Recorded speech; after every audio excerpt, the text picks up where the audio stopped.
부활절 지난 5번째 주일이기 때문에 부활의 증인에 관한 말씀을 드리려고 합니다. 우리가 부활절에도 한번 그런 갈등 아닌 갈등, 부활의 진실에 대해서 우리가 한 번 더 짚고 넘어가지 않았습니까? 세상에서 어떤 사실이나 또는 진실을 확인하고 밝힐 때 증거가 되는 유일한 판단의 기준이 있다면 그것은 바로 증거와 증인입니다. 예를 들어서 우리가 서로 간의 어떤 사랑을 확인한다든지 관계의 어떤 믿음을 확인할 때도 보면은 분명한 고백이, 상대방의 분명한 고백과 나의 고백이 증거가 되듯이 이 증거를 말하는 증인은 진실을 증명하는 데 없어서는 안 될 일이죠. 서로가. 때로 따라서는 한 사람의 생명, 어느 집단이 생존하는 문제도 그 증언에 따라서 살고 죽는 경우가 많습니다. 그런 영화 기억이 납니다. 제목도 잊어버렸고 오래된 영화인데 막 그 서로 군대들이 전쟁하면서 이제 쫓고 쫓기는, 그래서 많은 이제 군대들이 탱크 부대를 앞서서 막 전쟁들 하는데 넓은 광야에서 갈림길이 나타났어요. 근데 왜 그 마을에 살던 미처 피난하지 못한 농부한 사람이 거기 있는데 사령관이 이제 그 부하를 앞서서 나타났는데 사령관이 앞서가다가 길을 잃은 거예요. 어느 쪽으로 가야 할지를. 그러니까 그 마을에 사는 주민같이 보이니까 불러들였어요. 부하를 시켜서 불러들여서 어느 곳으로 가려면 어느 길로 가야 되느냐 이쪽에서. 그러니까 이 농부가 이렇게 많이 쳐다보더니 이런 거 하는 거예요. 그냥 이 속짓 하나로 딱. 그래서 군대가 그 길로 가서 적을 만나서 이기는 그런 전쟁. 그때 그 장면이 굉장히 인상 깊었습니다. 무슨 말이 필요가 없어요. 이 손가락으로 한번 방향을 가리키는 것, 그 하나로 그 전쟁을 이길 수 있는 일.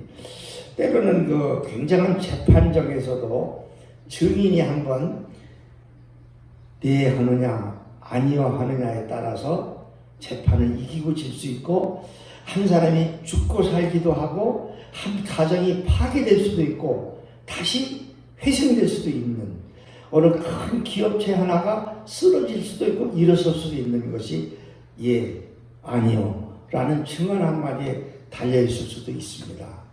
우리는 그런 어떤 때로는 아슬아슬한 길을 살아갈 때가 참 많아요. 하나님 앞에 섰을 때도 특별히 그렇습니다.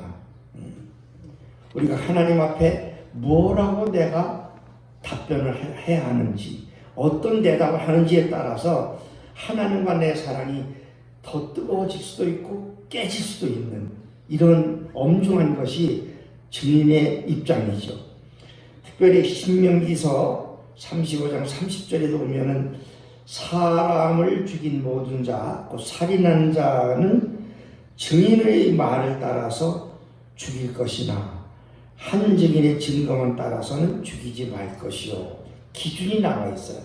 옛날에 살인자를 처벌하는 데 있어서도 무자백에 그냥 처벌하지 아니하고 반드시 증인의 대답을 듣고 처리를 하라고 하나님이 율법을 통해서, 이스라엘 백성을 통해서, 계명을 통해서 주신 말씀입니다. 때로는 그런 증인의 자리를 하나님이 서실 때도 있어요. 사사기 11장에도 보면 10절에 여호와는 우리 사이의 증인이시니 당신의 말대로 우리가 그렇게 행하리이다 하니라. 하나님의 증인이 서주는 대로 우리는 따라서 살고 죽는다는 뜻입니다. 욥이라는 사람 아시죠? 구약 성경에 욥도 그런 일이 있었습니다. 많은 주변에 그 역경, 건강이 망해졌고 아내는 부인은 버리고 떠났고 모든 자녀들도 다 죽었고 이젠 갈 바를 알지 못하는 상황에 처해 있는데 욥이 부르짖습니다. 나는 그러나 하나님을 버릴 수가 없다. 그러면서 지금 나의 증인이 하늘에 계시고 나의 중보자가 높은 데 계시니라. 그러면서 욥은 하나님을 자기 정의로 내세워서 하나님을 붙들면서 승리를 합니다. 그래서 욥은 정말 이 세상에 가장 위대한 역전승자 아닙니까? 모든 환경을 역전시킨 사람이 욥이었지 않습니까? 빌립보서에도 보면은 바울 사도의 증언이죠. 내가 예수 그리스도의 심장으로 너희 무리를 얼마나 사모하는지 하나님이 내 증인이시니라. 하나님을 증인으로 내세우면 누가 의심하겠어요? 그 사실이 왜곡될 수 있겠습니까? 그 진실이 무너지게 하겠어요? 여러분들의 일생에도 날마다 일마다 어떤 환경을 만나는지 하나님이 여러분들의 증인이 되시고 하나님이 여러분들의 보증자가 되실 수 있는 믿음의 사람이 될 수 있기를 축복합니다. 얼마나 든든하겠습니까? 하나님이 내 증인이 되신다면. 사실 그렇습니다. 누가복음 24장 48절에도 가서 보면요, 예수님이 제자대로 작별을 앞두고 고별 인사처럼 얘기하는 장면이 나와요. 그러면서 많은 사람들이 자기 부활한 것에 대해서 이야기할 때 의심을 할 걸 아시고 이런 얘기를 합니다. 24장 48절에 예수님께서 제자들에게 주님의 부활에 대해서 너희는 이 모든 일의 증인이라. 너희는 이 모든 일, 나와 너희들 사이에 있었던, 그리고 내가 하나님의 아들로 와서, 다시 말해서 메시아로 와서 너희 죄를 위해서 내가 죽지만 사후에 다시 살아나는 이 생명과 부활의 이 사건을 너희들이 나와 함께 겪었으므로 너희들이 바로 증인이 되어줘야 한다고 이야기를 합니다. 긴 얘기할 것 없이 오늘 본문으로 가보겠습니다. 가보면 오늘 내용은 조금 얼뜻 이렇게 읽으면 좀 딱딱하기도 하고 그 부분만 읽어가지고는 내용이 잘 들어오질 않습니다. 그래서 제가 좀 편하게 여러분들이 이해를 돕기 위해서 설명을 덧붙여 보겠습니다. 지금 앞에 여기 형제들아 하고 부르는데 형제는 누굴 가리키냐면 그 거리에 모인 아니면 광장에 모인 큰 광장은 아니겠지만 모든 이스라엘 사람들을 향해서 베드로가 외치는 소리입니다. 이게 지금 베드로가 이스라엘 사람들을 모아놓고 설교를 하는 거예요. 지금 갈릴리 어부가 일개 이름도 없던 갈릴리 어부가 물고기나 잡던 그 어부가 이제는 이스라엘의 그 네로라 하는 종교인들, 신앙인들, 또 그리고 네로라 하는 철학자들, 많은 그 학문을 가진 그런 사람들, 또 아니면 세상 천지 분간을 못하고 그저 하루하루 먹고 살기 바쁜 그런 모든 그 여러 계층의 사람들을 모아놓고 지금 설교를 하는 장면입니다. 이것이. 그러면서 이렇게 얘기를 하죠. 바로 앞에서는 그런 예를 듭니다. 요엘이라고 하는 선지자가 살아있었는데 그 요엘이라는 선지자가 예언한 내용을 예를 듭니다. 그 선지자의 말을 인용을 해서 하나님이 말씀하시기를 말세에 마지막 때 어떤 일이 일어나느냐.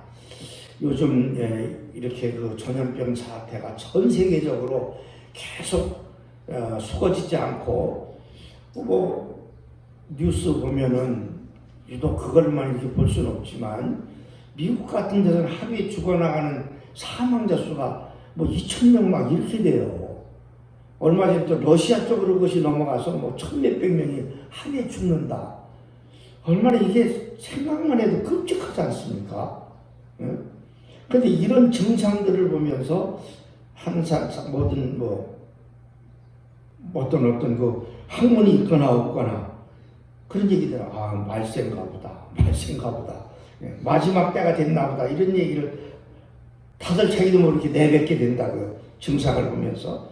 근데 요엘 선지자도 이스라엘 백성들이 타락해가는 모습을 보면서 이런 그 하나님의 말씀을 전하는 내용이 우리가 읽은 오늘 본문 그 앞쪽에 가면 그대로 인용이 되어 있습니다. 17절에서 21절까지. 그래서 내용은 이런 거예요. 하나님이 말씀하시기를 말세에 내가 영을 모든 육체에 부어주리니 너의 자녀들은 예언할 것이요 너의 젊은이들은 환상을 보고 너희의 늙은이들은 꿈을 꾸리라. 아주 유명한 인용되는 그런 요엘의 선언 아닙니까? 베드로도 이거를 어떻게 외웠는지 또 그 말씀을 필사해서 낭독을 했는지 모르지만 이 유명한 말씀을 이렇게 이스라엘 백성들에게 들려주면서 그 말씀을 인용하고 나서 이스라엘 사람들아 이 말을 들어봐라.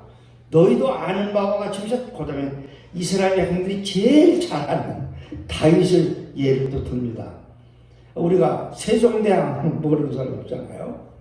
이순신 보면 또 모르는 사람 없듯이 이스라엘 백성들은 이사야나 모세나 또는 이런 다윗 너무나 잘하는 자기들의 자랑스러운 조상들이거든요.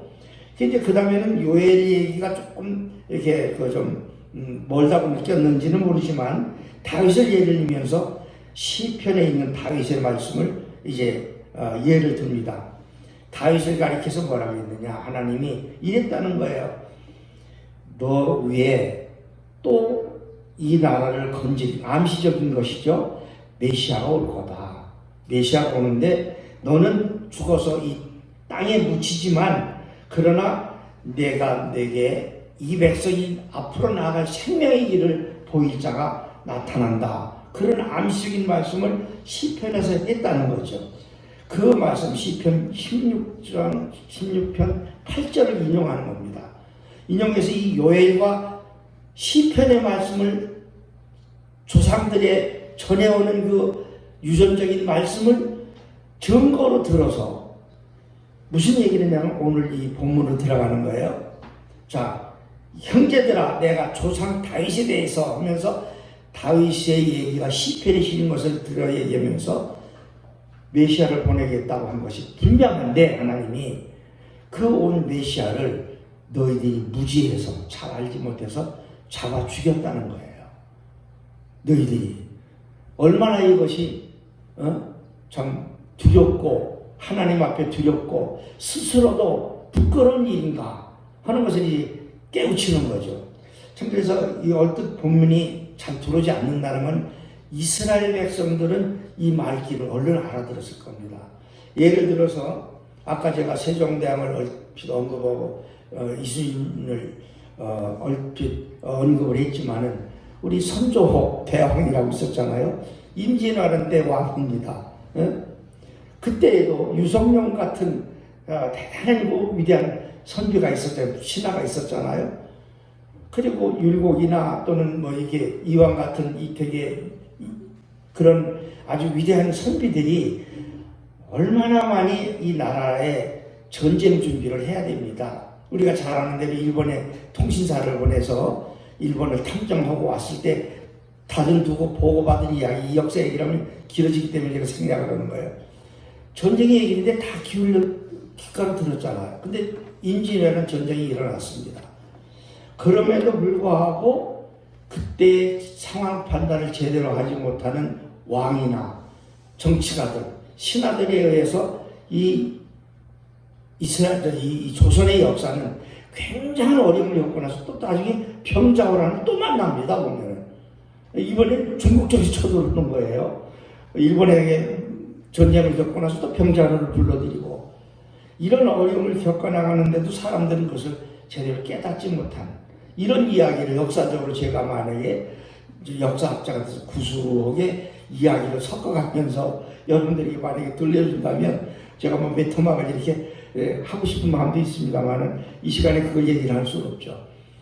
그런데 참 재미있으면서도 화도 나고 슬프기도 하고 억울하기도 하고 아까워서 아쉬워서 그때 왕이 그때 그 신하가 그때 그 충신을 죽이지만 않았다면 이런 아쉬움을 갖게 되지 않겠어요? 그것처럼 지금 다윗에 대해서 그걸 증거를 하는 거예요. 다윗에 다 하나님께서 이미 알려주셨고 우리에게 예표를 다 보여주셨다는 거죠. 그럼에도 너희들이 그거를 잘 모르고 그 예수를 잡아 죽였다. 근데 문제는 그 잡아 죽인 예수가 사흘 만에 다시 부활해서 살아났다. 근데 너희들이 그걸 믿질 않는다. 너희들은 믿지 않지만 그 모든 일에 대해서 바로 우리가 증인이다. 지금 그 얘기를 해서 이 일의 증인이로라 이렇게 얘기를 하는 거예요. 그러면 제가 오늘 이 설교의 제목을 제가 그렇게 정해서 여러분들 주보에 나와있죠. 이 일의 증인이라 말하라. 지금 오늘 이제 2020년 5월 10일 날 어버이주일 우리가 여기서 예배를 드려요. 언젠간 여러분들이 이것이 두란노교의 역사의 기록이 될 거 아닙니까? 또 말할 수 있을 때가 있을 수도 있지 않겠어요? 그때 무슨 코로나 무슨 전염병이 돌아와서 다 뭐 예배를 못 드리게 되고 어려움을 겪고 뭐 이랬는데 떨어져 앉고 마스크를 쓰고 예배를 드리고 이런 일을 이야기할 수 있는 사람은 어떤 사람들이겠습니까? 이 현장에 있던 사람들, 그 일을 겪은 사람들, 그 일을 경험한 사람들, 그 일을 보고 들은 사람들. 그래서 우리 잠깐만 여러분들 그 성경책 가지고 있는 성경책 거기 조금 넘겨보시면은 2장 정도만 넘기시면은요 4장이 나옵니다. 사도행전 4장 20절 한번 보실래요? 4장 20절 같이 읽겠습니다. 시작. 우리는 보고 들은 것을 말하지 아니할 수 없다 하면서 계속 이 예수님을 따랐던 제자들은 기회만 닿으면 형편이 마련되면 찬스만 오면은 예수는 하나님의 아들이었고 우리를 구원하러 오셔서 이 땅에서 모든 기적을 베풀어 증거를 다 보여주셨지만 너희들이 그를 잡아 죽였다. 반역자라고 하나님을 경멸형자라고 업신여겼다고 잡아 죽였다. 근데 그 잡아 죽인 그분이 바로 우리가 그렇게 2000년 동안 기다리던 메시아였고 그리고 그분이 오심으로 우리의 모든 죄가 하나님으로부터 용서받을 구원의 길이 열렸는데 너희들이 그분을 잡아 죽였지 않느냐. 근데 그분은 부활했다. 다시 살아나셨고 다시 오실 것이다. 그 일을 우리가 다 보고 겪었다. 이 일에 우리가 증인이다. 그런 이야기를 거침없이 합니다. 이렇게. 자, 그럼 여기까지. 그럼 이제 좀 더 이야기를 진도를 나가서 베드로 한 사람을 얘기할 수는 없죠. 제자들을 놓고 볼 때. 저제는 우리 그 부활절에 디베랴 바닷가에서 고기를 잡던 제자들 얘기를 했죠. 내가 나를 사랑하느냐. 그 유명한 그 문답, 예수님의 문답을 일화를 남긴 그 요한복음 20장의 사건. 그래서 이 베드로 같은 사람들이 사실은 그렇게 이스라엘 백성들을 모아놓고 막 이렇게 대중설교를 해가지고 온 이스라엘을 발칵 뒤집어 놓은 이 뒤에 가면 이스라엘 나라가 완전히 발칵 뒤집어지고 역사가 이렇게 바뀌어버립니다. 흐름이. 이런 대단한 일을 할 수 있는 인물이라고는 전혀 우리가 흔적을 찾아볼 수가 없어요. 근데 어떻게 해서 이 사람들이 이렇게 제자들, 이 사람은 제자들이 이렇게 변할 수 있었는가? 저는 도란교회에 요즘 주일마다 오는 한 20명도 안 되는 10여 명 되는 여러분들을 볼 때마다 이런 것을 자꾸 이렇게 떠올렸습니다. 그들도 그랬어요. 나중에 12명에서 1명 줘서 11명의 제자였을 뿐입니다. 그들은 11명의 제자. 그들이 중심이 됐죠.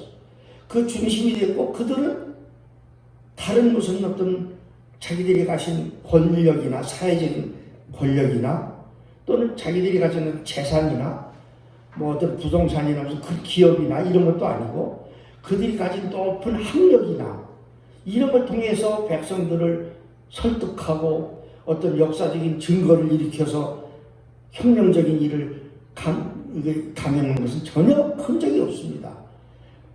그러면 어떻게 해서 이렇게 제가 아까 갈릴리 어부 베드로 그 2번 반복을 했어요. 거기에 의미를 둔 겁니다. 그래서 고기나 잡든 그리고 매 그물을 깊고 그물을 던져서 끌어올리던 베드로가 어떻게 이렇게 하나님 나라의 사건에 대해서 역사의 흐름에 대해서 꿰뚫어서 이렇게 이야기할 수 있었을까? 그런 배경이 있었습니다. 보면은. 그러면 우리도 10여 명 되는 여기에 이 적은 분들이 무슨 대단한 무슨 설교자가 되고 웅변가가 되고 혁명가처럼 무슨 일을 변화시킬 그런 일을 아이고 뭐 어림도 없죠 뭐 이런 생각을 할 수 있잖아요. 그런데 이 제자들을 보면은 우리는 그 이상일 수 있다는 생각을 할 수 있을 정도예요. 그럼 어떻게 해서 그런 일이 일어났을까? 잘 아시는 대로 사도행전 1장 8절이 근거가 됐습니다. 우리 잘 외우는 대로 오직 성령이 너에게 임하시면 얘기해요. 성령이 너에게 임하시면, 성령이 우리에게 들어오면, 성령이 우리를 찾아와서 우리에게 들어와서 우리를 변화시키면 너희가 어떻게 해요? 너희가 권능을 받고. 그러면은 지금 그렇잖아요. 세상 권세 가진 사람들이 말 한마디가 그냥 모든 법들을 왔다 갔다 하게 할 정도로 좀 아주 굉장한 이 권력 시대가 됐습니다. 지금 우리나라만 해도 그렇잖아요. 지금 누가 감히 온 백성에게 요즘 돈으로 그냥 100만 원 가까운 돈을 이렇게 나라 온 백성에게 나눠줄 수 있는 사람이 누가 있어요? 저 대단한 거 아닙니까? 이런 일들이 누가 감히 이런 일을 하겠어요? 권세가 아니면 안 되잖아요. 권세가. 권능이 아니라 권세. 그러니까 권세와 능력이 함께 있는 게 권능이죠. 뭐. 권능을 받고 나서 너희가 땅끝까지 내 증인 노릇을 할 수 있는 자격도 생기고 능력도 생기고 실력도 생기고 힘도 생기고 그게 있다고 얘기를 이미 예수님이 승천하시기 전에 말씀하신 그것이 그냥 현실로 바뀐 것뿐이에요. 제가 볼 때는. 그래서 2장에 넘으면 오순절 날까지 이 사람들이 모여서 여러 가지 일을 하죠. 무슨 제사도 하나 보충을 하죠. 바나바, 마띠아라고 하는 제사를 한 명 이제 보충해서, 왜냐하면 가룟 유다가 가서 자살해서 죽어버렸잖아요. 그러니까 제사가 하나 빠졌어요. 그래서 하나 보충을 하는 일이라든지 이런 일을 하면서 오순절 때도 역시 이들은 모여서 뭘 했느냐면 하나님을 기억하고 하나님을 기념하고 하나님을 향해서 예배하는 일을 했어요. 이것뿐이에요. 이들이 한 일은. 이들이 할 수 있었던 일은. 그렇다고 이들이 모여서 무슨 대단한 학문을 연구하거나 책을 발행하거나 무슨 나가서 세상에 나가서 뭘 이렇게 선전하거나 이런 일을 하지 않았어요. 어떤 이들이 숨어서, 두려움 때문에 숨어서 그렇게 한쪽에 몰려 있었을 가능성도 충분합니다. 왜? 예수는 자기 우두머리가 반역자로 몰려서 죽었는데 딸들 부하들이 온전할 수는 없잖아요. 그러니까 이들은 늘 자기들끼리 모여서 쓸 수밖에 없고, 모여서 그날도 하나님을 향해서 기도하고 예배하는데, 여기 사도행전 2장 앞에는 잘 아시는 대로 갑자기 그 무리들이 모여서 저녁 기도에 힘썼다. 그 하나님을 찬미했다. 그리고 그들은 하루 종일 가서 밖에 나가 사회생활을 할 때 하는 일들은 정말 모범되는 생활을 했죠. 선한 일을 베풀었죠. 그런 일들 뿐이었어요. 그들에게 주어진 생업대로. 그냥 그렇게 일상적인 생활을 살았던 거예요. 그리고 한 일은 그들이 모여서 하나님의 이름으로, 하나님을 중심으로 그들은 예배했던 것. 그런데 그때 그곳에 성령이 임했다. 그런데 그 광경은 여러 번 반복을 했고, 여러분들이 외우다시피 하는 장면 아닙니까?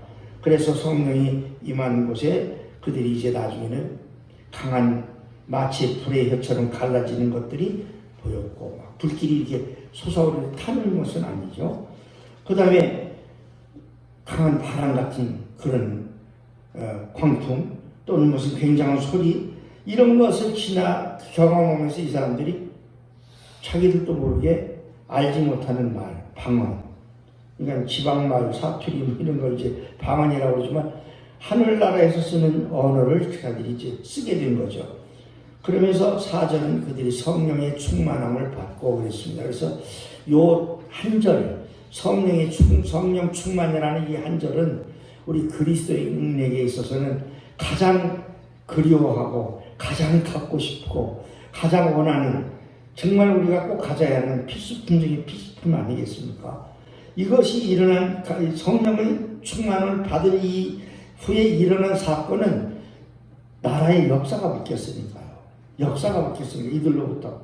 그래서 이들이 다른 언어로 말을 해서 많은 사람들이 알아듣게 되고, 지금 베드로 같은 어부가 선지자들의 말을 인용해서 그것을 해석하고 적용해서 선포하는 이 일로 인해서 나라가 엄청 바뀝니다. 그래서 조금 넘어갑니다. 넘어갔더니 37절 쪽으로 갑니다. 2장 37절 한 장만 넘겨주세요. 성경을.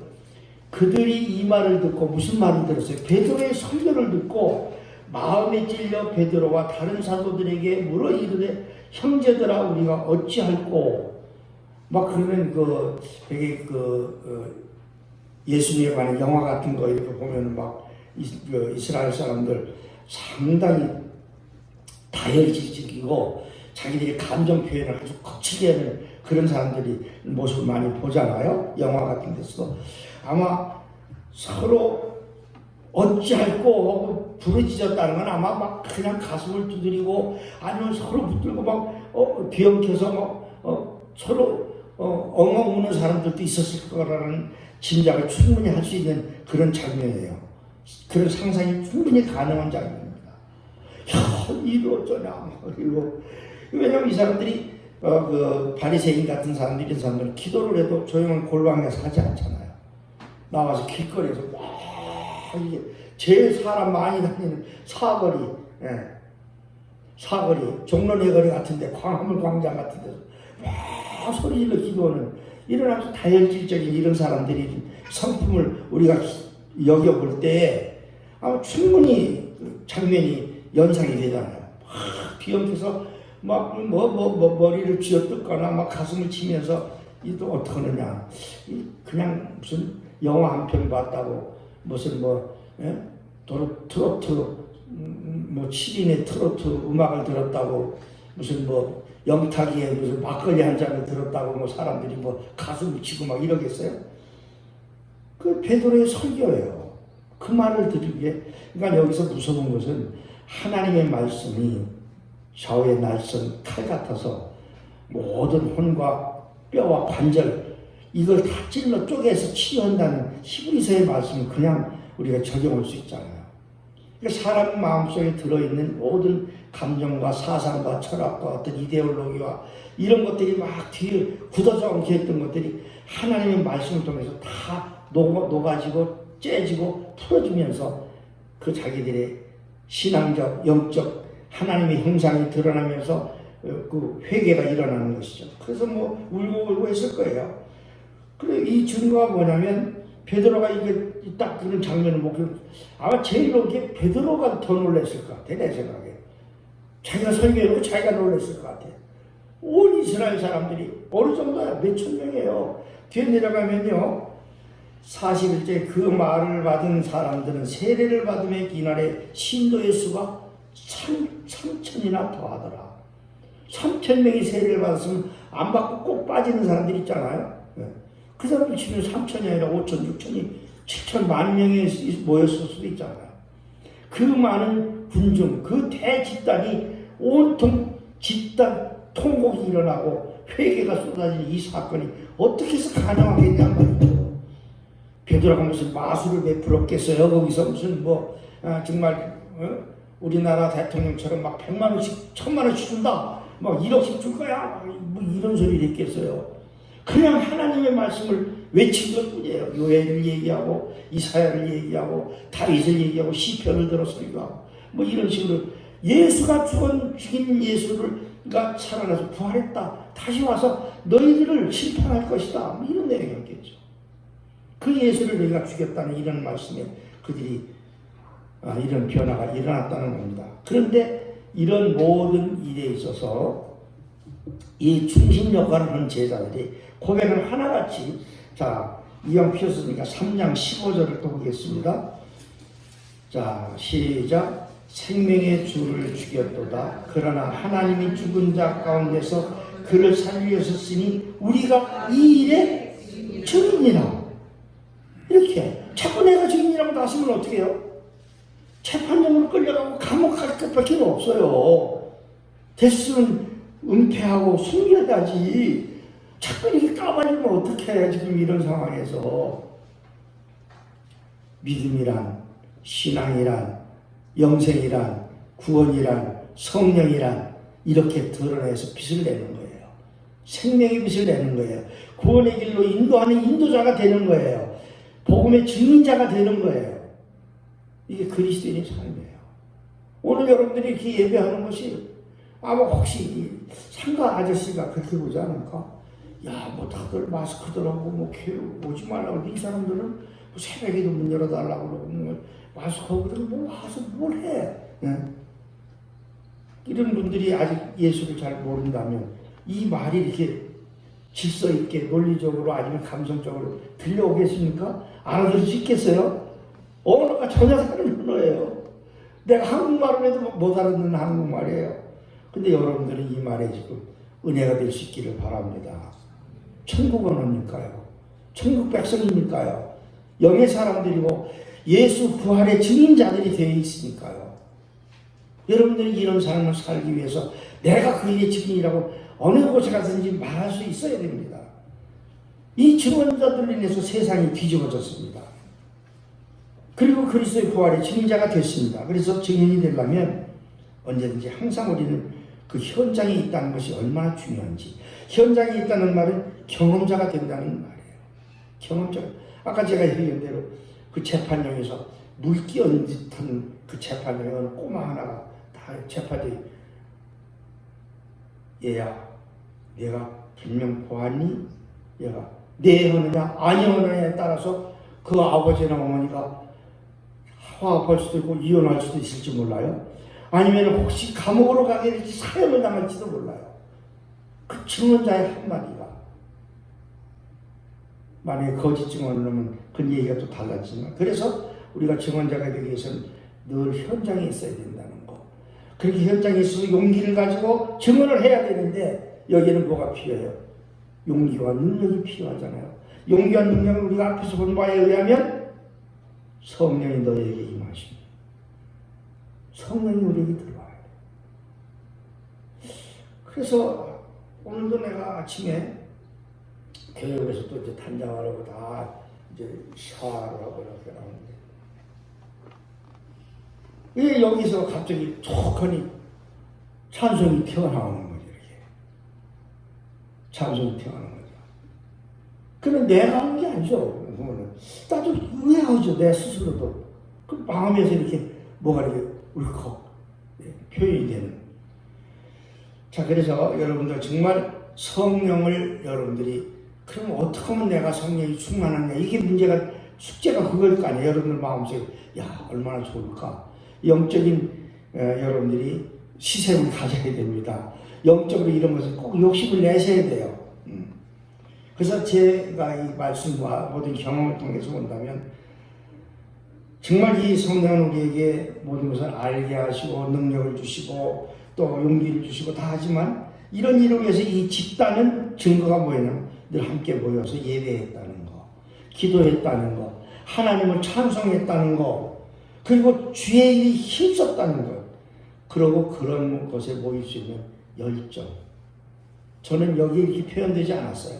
이 사람들의 그 생활 형태가 쭉 뒤로 이어져 가면서 보면은, 언제가 제가 이제 스데반 이야기를 하고 싶어요. 지금 자꾸 마음에서. 이 열정들이 이렇게 모이는 열정. 그래서 어제도 제가 우리 두란 카톡에 쭉 했더니 장로님이 뭐 막 이렇게 뿅뿅뿅뿅 이게 이모티콘을 보내면서 두란님께 최고 막 이랬는데, 그래서 제가 수고하셨습니다, 감사합니다 이렇게 답을 다른 이유는 이게 감동이 돼서 그러는 거예요. 그 마음에 그 열정이, 그런 열정과 관심. 그래서 여러분들이 그런 거 이렇게 오면요, 이렇게 고맙다고도 표현하시고, 뭐 할 말이 별로 마땅치 않으면 그냥 할렐루야 4글자라도 쓰시고, 아니면 아멘 2개라도 이렇게 응답을 달아놓으면 그걸 같이 나누는 사람들이 힘이 되잖아요. 서로 공동체 의식을 가질 수 있잖아요. 저도 그런 걸 이제 한 2군데 이렇게 하고 있는데, 뭐라고 난 길게 사연을 썼는데 아무도 누가 여러 번 흔적도 없고 대답도 없으면 얼마나 허전하고 허탈한지. 그래서 나는 어떤 때 제발 뭐라고 좀 해보세요, 플리즈. 그러고 느낌표를 막 따라놔. 플리즈, 제발 좀 뭐라고 좀 해보라고. 여러분들 반응을 하세요, 서로. 저는 그거 하나 쓸래도 어떤 때는 막 생각해서 뭐 지금 기도하는 마음으로 막 이렇게 누구누구 기억하면서 쓰고, 시 한 줄을 써서 올려도 막 하는데, 이게 목사님이 이렇게 쓰시는데, 목사님 수고하십니다 해도 한마디 해놓으면 제가 얼마나, 뭐 요즘 애들 말로 뿜뿜 힘이 나겠어요. 그렇잖아요? 이런 게 모여서 하나님에게 에너지가 올라갈 때 성령이 임한다는 그런 제가 학습을 한 거예요. 우리도 여기서 만약에 이렇게 지금 한 10여 명 모였는데 합심해서 정말 땀을 뻘뻘 흘리면서 막 어떤 데 머리통에서 김이 물어붙고 날 정도로 막 울부짖으면서 우리가 부르짖고 기도할 수 있는 그런 힘을 얻으려면 그것도 성령이에요. 만약에 이렇게 기도할 수 있다면 성령이 충만한 우리 안에 일어날 것이고, 그 다음에 이 가운데 어떤 사람들은 방언을 할 것이고, 어떤 사람은 병 고치는, 그 사람이 손을 얹으면 병이 낫는 역사도 일어날 수 있고, 그 사람이 나가서 우리 돌아볼게요. 어디 있어요? 사람들이 몰려올 수 있는 이런 능력이 우리 안에도 일어나지 말라는 법은 없어요. 근데 있어요. 그거는 진짜 그런 능력이 있어요. 우리는 그 일을 위해서 증인이 돼야 돼요. 증인이 돼야 돼요. 그리스도의 증인으로 살아야 돼요. 내가 여러분들 단단히 당부합니다. 그래서 간절히 특별히 사모하는 열정. 그래서 에베소서 2장 8절에 보면은 우리가 은혜를 받을 때는 뭐예요? 그 은혜의 믿음으로 말미암아 너희가 구원을 받으시 이것은 너희에게서 난 것이 아니라 하나님이 뭐라? 기쁘도 선물이라 했잖아요. 에베소 4장 7절 8절 읽습니다. 제가 우리 각 사람에게 그리스도의 선물의 분량대로 은혜를 주셨으니 그러므로 이 길을 그 위로 올라가실 때에 사로잡힌 자들을 사로잡으시고 사람들에게 선물을 주셨다 하였도다. 무슨 선물? 구원의 선물, 영생의 선물, 성령의 선물, 각각 가질 우리 안에 내재된 은혜의 선물을, 은사를 주셨단 말이죠. 선물을 주신다는 거예요. 여러분들이 무슨 어디 가서 그렇게 애쓰지 않고 갈고 닦지 않아도 그 선물을 사모하고 바랄 때 하나님이 주시면 그렇게 될 수 있는 거예요. 제가 트로트 얘기를 또 한 번 하게 되네. 오늘 지난번에도 한 번 했는데 이 사람들한테 놀라운 게 나도 모르게 자꾸 보게 돼요. 그 노래가 좋아서라기보다도 같이 이렇게 단결하는 그 모습이 상당히 아름답기 때문에 또 하나는 뭐냐면 누가 노래 신청을 하면 그 몇 살 먹은 어린애 하나 있잖아요. 그래서 또 뭐 노래하고 척하니 나와서 예. 그럼 불러대는 거야. 그 많은 노래 그 가사들을 어떻게 다 언제 외웠는지 제대로 밥도 안 먹고 잠도 안 잤나 어떻게 그걸 톡톡톡 다 불러대. 그래서 야 전문가 프로 그걸 느끼는 거야. 걔들한테서 그것 때문에 내가 자꾸 끌려서 이렇게 보게 되는 것 같아요.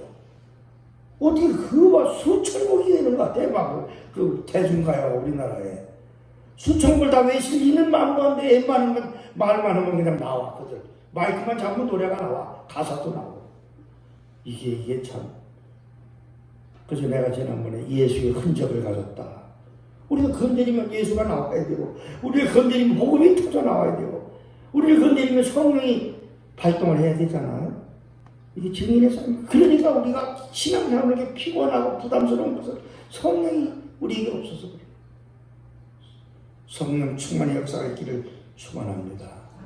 제가 말씀 하나 읽고 우리 조명 집사님 아까 읽었던 에베소서 6장 1절에 3절 말씀입니다.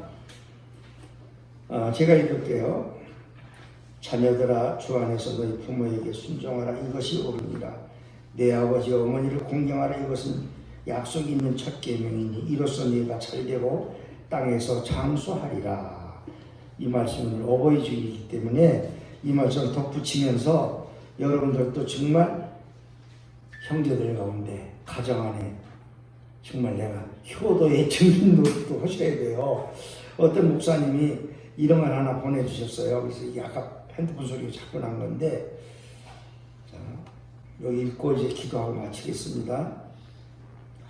나에게 특권 하나 주지 않은 거린들이 내게 손을 내밀 때면 불쌍하다고 생각했습니다. 그러나 나에게 전부를 준 어머니가 불쌍하다고 생각해 본 일은 적은 없습니다. 나한테 밥 한 번 사준 친구들과 선배들은 고마웠습니다. 답례하고 싶어서 불러냅니다. 그러나 날 위해 밥을 짓고 밤늦게까지 기다리는 어머니께 감사하다고 생각해 본 적은 없습니다. 제대로 존재하지도 않는 드라마 속 배우들 가정사에 그들을 대신해서 눈물을 흘렸습니다.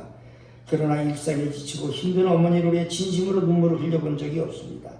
골방에 누워 아파하던 어머니 걱정은 제대로 한 번도 해본 적이 없습니다. 친구와 애인에게는 사소한 잘못 하나에도 미안하다고 사과하고 용서를 구했습니다. 그러나 어머니에게는 잘못은 셀 수 없이 많아도 용서를 구하지 않았습니다. 죄송합니다. 이 세상 떠나신 후 이제야 알게 돼서 죄송합니다. 아직도 너무도 많은 것을 알지 못해 죄송합니다. 서울여대에서 그 사랑의 엽서를 못 지켰는데 거기 공모작 대상 받은 엽서 내용이 이게 누가 어떤 목사님을 보내서 여러분들이 소개를 하면서 아마 여러분들 핸드폰에도 왔을지 모르겠어요. 우리 이렇게 어버이에게도 내가 정말 최대의 효도는 정말 내가 우리 자식은 예수의 증인이구나, 그리스도의 증인이구나 이렇게 볼 때 아마 가장 행복하지 않을까. 부모님은 저 같은 경우는 그럴 것 같아요. 우리 잠깐 어머니 노래 하나 같이 부르고 축도하고 마칠게요.